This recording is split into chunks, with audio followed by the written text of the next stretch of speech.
Water, with its magnetism, attracts children, and large crowds gather around it.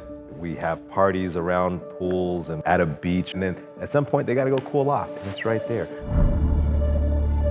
In Seattle, it's usually during that first day of summer that we get that first report. We've lost a child because they found themselves in a situation where they couldn't save themselves. This is something that you never think is gonna happen to you until it does.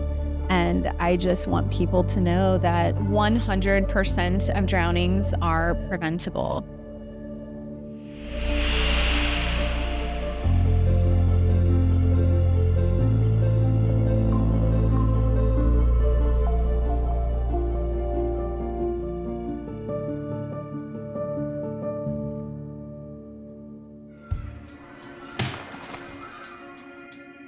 ARC plays a big role in, making sure that children in this community are taken care of.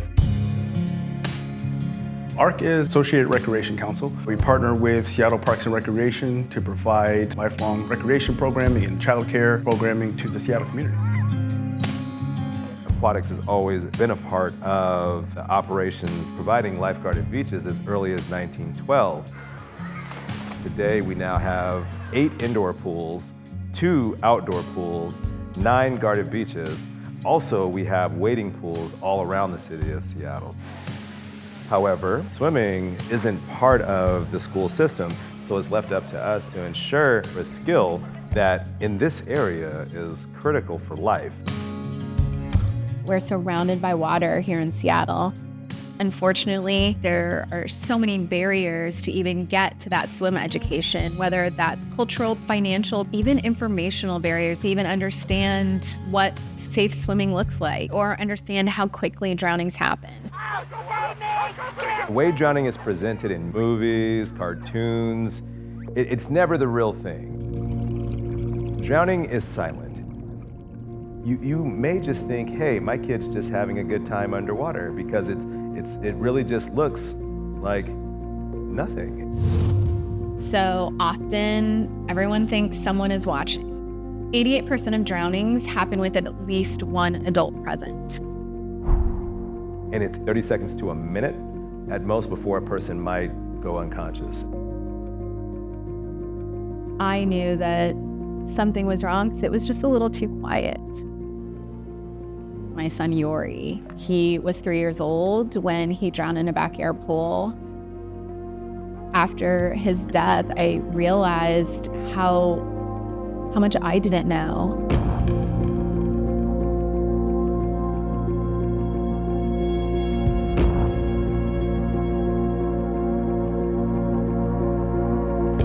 The statistics are harrowing, but a lot of times that doesn't work in Black communities, and it doesn't push anyone to learn how to swim.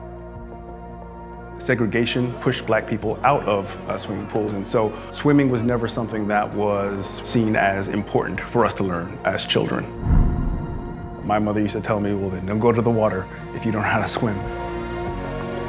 And when we look at the past, we understand why Black and brown children are drowning 4 to 5 times more than their white counterparts.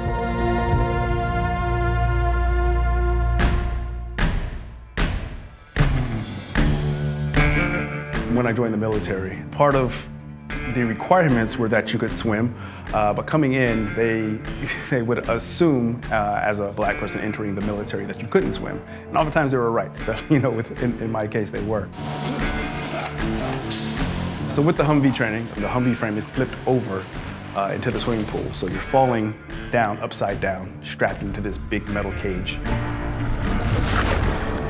The goal is to unbuckle yourself and get out of the vehicle and get to the top and break the surface. Only thing going through your mind is, I'm going to drown today.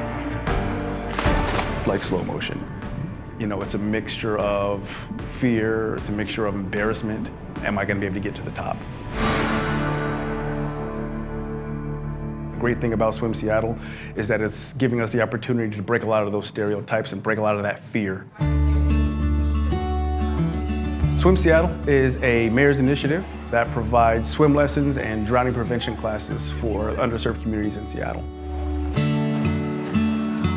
The mayor picked Seattle Parks and Recreation and ARC to head this initiative because we are the largest child care provider in the state, and the reach that we have is unprecedented.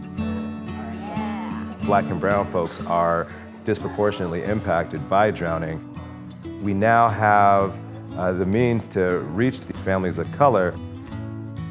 We have lived right here next to this pool for a long time, so we have always wanted to come in, but we didn't have an opportunity.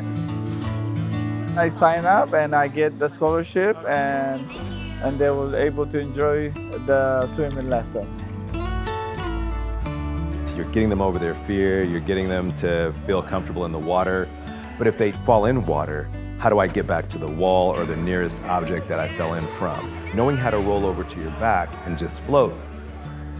Follow-up to that is that we want to make sure that kids know about life jacket safety. It's not a sign of weakness, it's a sign of intelligence.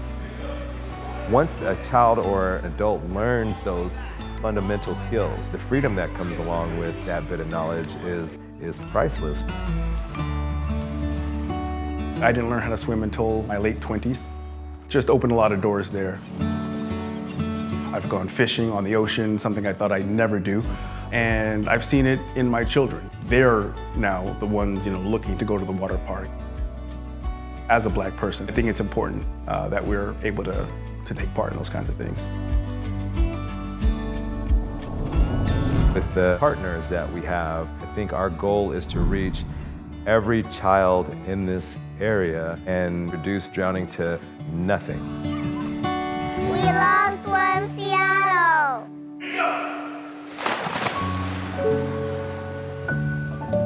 So there's actually a famous quote that says, individually we're a drop and together we're an ocean. And that's really what I see Swim Seattle being. Together we are making just a massive impact versus doing it on our own. Through drowning prevention, we can have a longer, healthy, happier life. There should be no dollar value to that.